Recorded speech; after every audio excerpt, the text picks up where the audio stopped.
forces obliterate German cities, Nazi Party functionaries scramble for cover, carrying with them far more than their own worldly goods.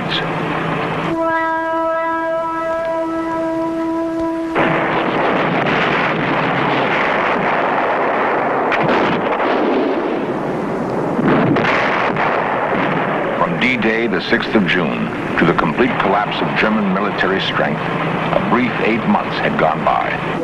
There had been little time for the looters to hide their ill-gotten wealth.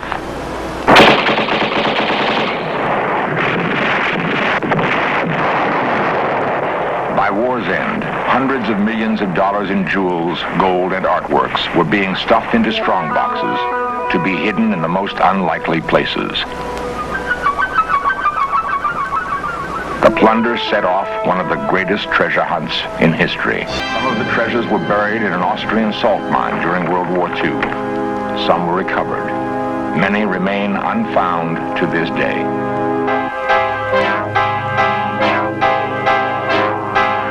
Men like Martin Bormann, the architects of Nazi power for a dozen years, weren't about to surrender or commit suicide as their leader had done. They had access to the plunder of Europe. Gold bullion worth hundreds of millions of dollars, and priceless works of painting and sculpture. They snatched what they could and ran for their lives. Some to be caught later, others never to be seen again. Their disappearance touched off the greatest manhunt in history and the greatest search for treasure.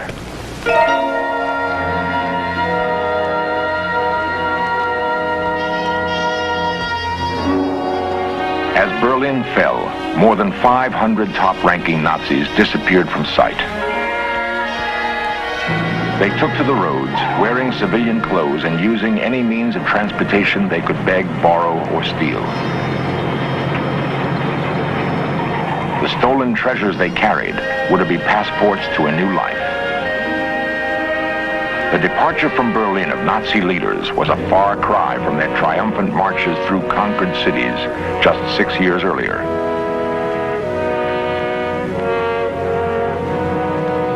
On a spring day in 1940, the streets of Paris played host to a strange caravan. Riding in an open staff car, selected officers accompanied Adolf Hitler on a tour of the City of Light. In less than 8 hours, Adolf Hitler would leave Paris, never to return. Himself a frustrated artist, he would order his troops to confiscate the great art treasures of private and public collections and bring them back to the Third Reich.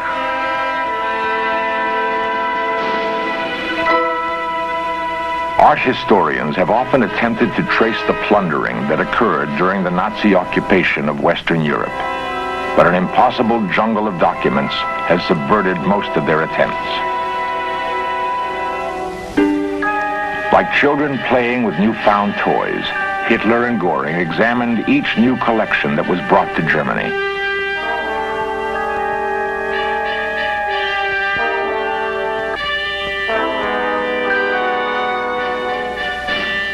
Countless hundreds of millions of dollars in paintings and sculpture adorned the walls of the Nazi Museum in Munich.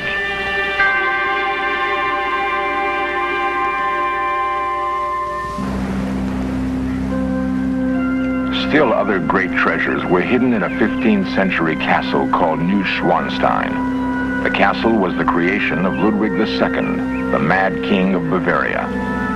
In a sense, one madman's monument had become a storehouse for the greed and fantasies of another.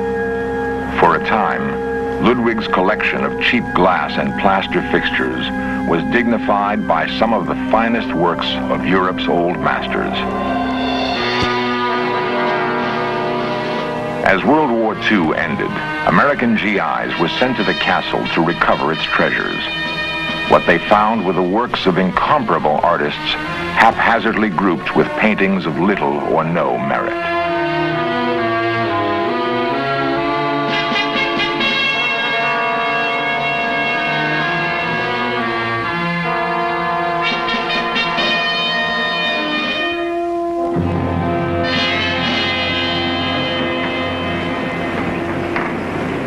A salt mine had been the Nazi treasure repository.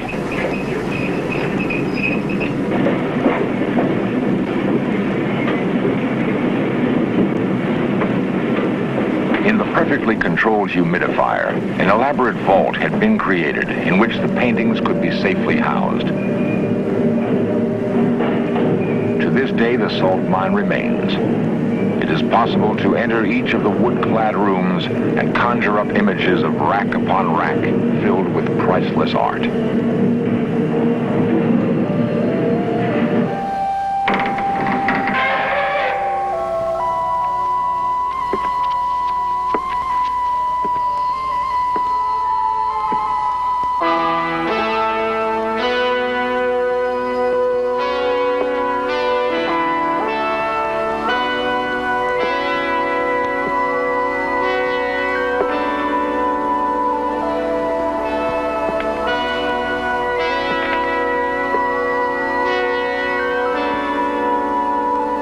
The search for treasure taken from the salt mine was assigned to men like Walter Horn, a German-born art historian who worked with U.S. military intelligence after the war. Other pieces of treasure, however, were not found, and years later would become the subject of life and death struggles.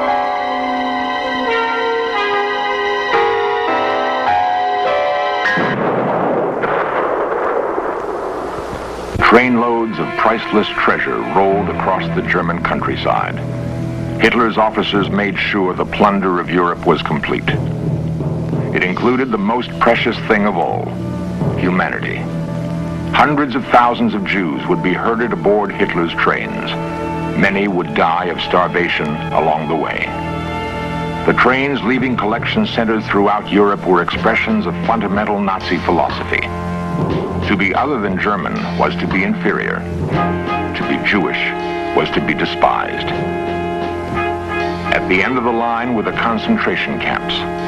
They were foul stockyards of humanity stripped of hope.